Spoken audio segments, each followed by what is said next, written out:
रिमझिम फुहारे छेड़े दिल के तार, महके हर सपना जागे नया प्यार।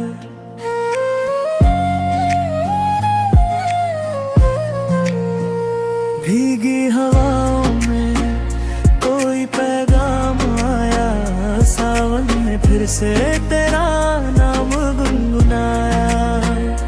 आजा रे जा रे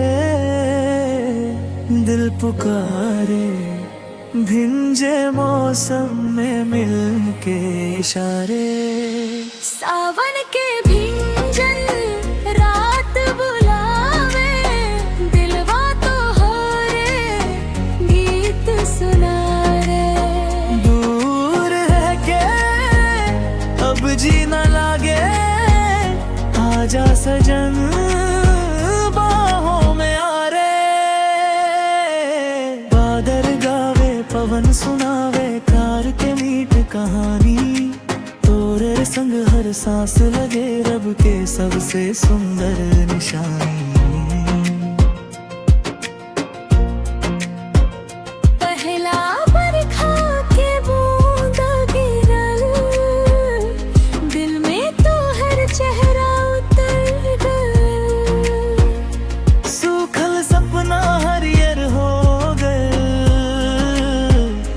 मनवा फेर से निखर गल।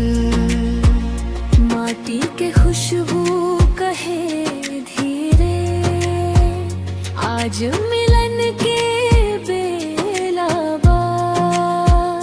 तोहरे बिना हर खुशी अधूरी, तोहरे संग सब मैला बा।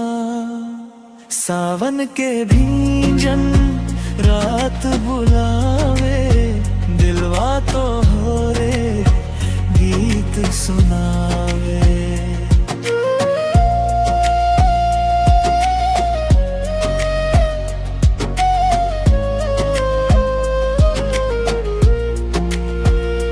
चंदा बादल में लुक छिप जाला, जैसे शर्माई बात। तोहरे नैन के एक मुस्कान बना दे दिल के संसार। भिंज चुनरिया भिंज डगरिया भिंजल मन के अरमान। आज हवा भी धीरे बोले लिखदा अपना नाना। ना सोना